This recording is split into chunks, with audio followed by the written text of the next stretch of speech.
Meet Old Blue, my partner in crime. We started everything together. We drywalled so many houses and so many buildings, it's not even funny. We were unstoppable.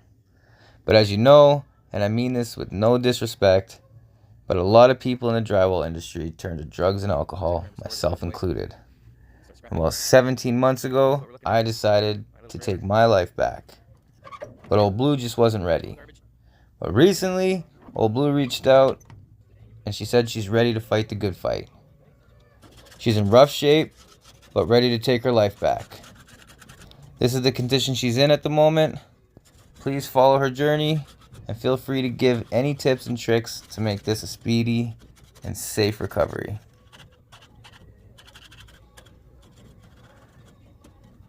This is what happens when you don't follow your godfather's advice and cover it when the weather gets bad. He kept this thing good for like 10 or 15 years in pristine condition. And when I got it, all it needed was a new paint job. We fixed her all up, but over the years, things happen and I wasn't storing her properly. She's got a good foundation. She's pretty tough, all steel, so there's no holes. All sealed up good. Just a lot of bubbles in the paint. I obviously didn't do a good enough job the first time. So we're gonna try harder this time. She deserves it. Just like everybody. You deserve a second chance.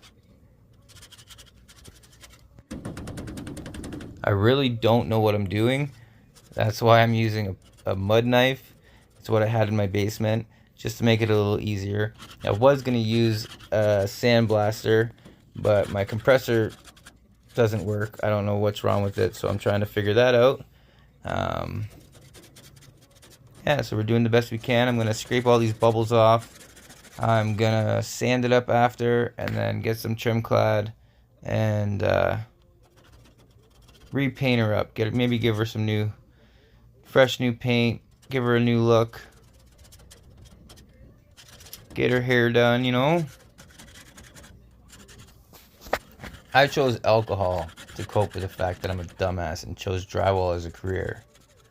But this is much worse. She almost looks like she has that fetty fold going on. This one's going to be tough. I feel like we have to give her some time, some extra love, and some extra special attention. But she'll be worth it. She'll come around. And for anybody wondering what this trailer was actually made for, because I have been asked many times if it was for like a hot air balloon or if it's a generator. Just a lot of curiosity because it is such a small trailer. It's actually a quick curb company. My godfather bought it about 15 years ago and made some really wicked curbs. And he was a man that liked to switch up his careers quite a bit. So this was one of them, and he stored this thing for so long. It was so good. When he offered it to me, it was because I just started my drywall business. And to be honest, this thing fit everything perfectly. 5 steps, 3 steps, 2 steps, planks, screws, didn't matter. Everything, it fit it perfectly. It's funny to most because it's this tiny little trailer. But for me, it was everything. It was the biggest thing in the world. And it's time. It's time to get her back up and running and put the fire under her ass and make some money.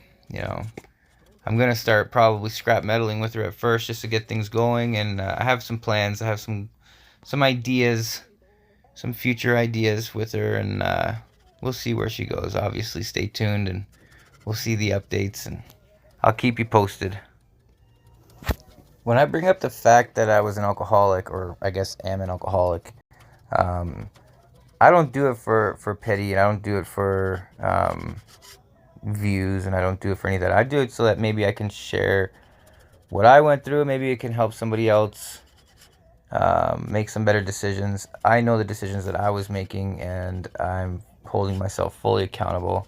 This is just proof of what alcohol can do to you. I was an idiot. I neglected a lot of things, and there's a lot of regrets that I have.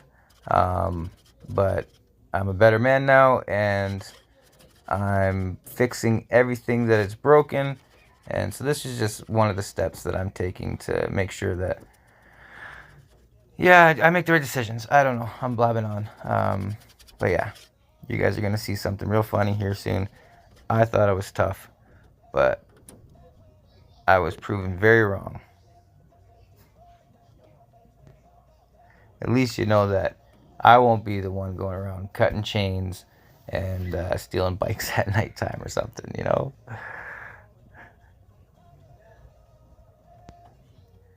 Just struggling.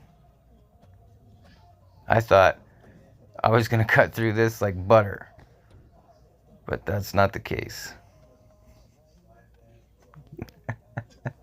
Been working out for the last 17 months, and you can tell now that it's not strength training. This is just strictly for health benefits and to look good with my shirt off.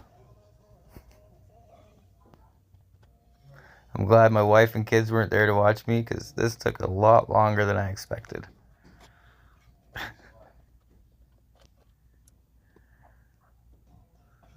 One more angle. One more angle. Almost broke the O-ring off by itself. I might as well just break it off and weld it back on. Well, we're going to try again. Just give up already.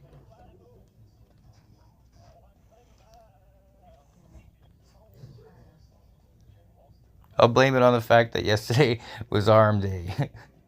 Yeah, I get the trusty bench. That'll help.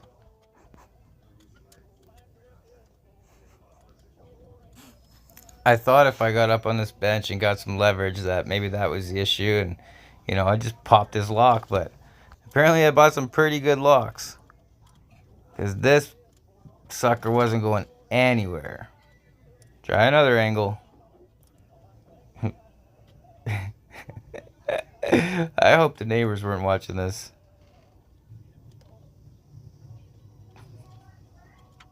Oh shit, we found the grinder.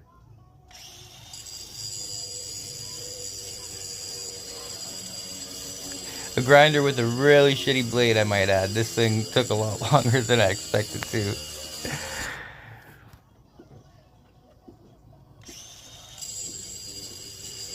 Trying my best to make sure that I don't grind right through the trailer as well.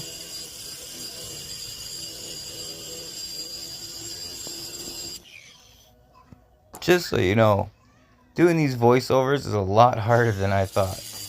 Talking for 14 minutes and 30 seconds, I don't know how people do this.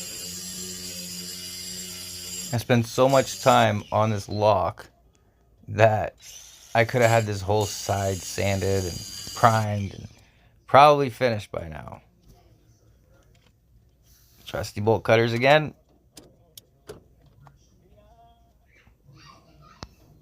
And for the kicker, I cut the wrong side of the lock. What a rookie. I can just see the comments now.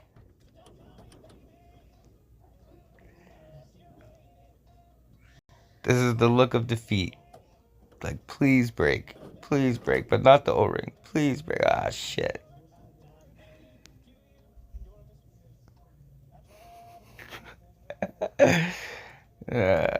Now I gotta try to grind the other side, and I was uncomfortable grinding the first side, and I'm a drywaller. I don't even know why I own a grinder.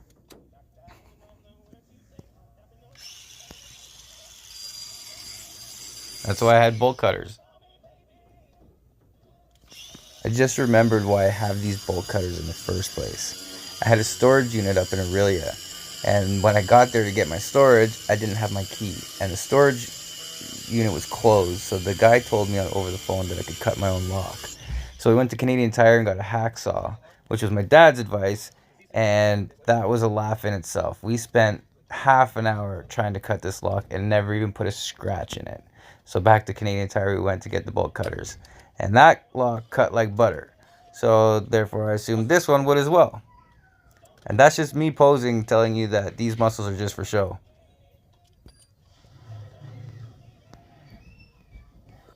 Well, now that we're finally done with the lock, I'm going to continue scrubbing down this side, doing the best I can, doing as much as I can.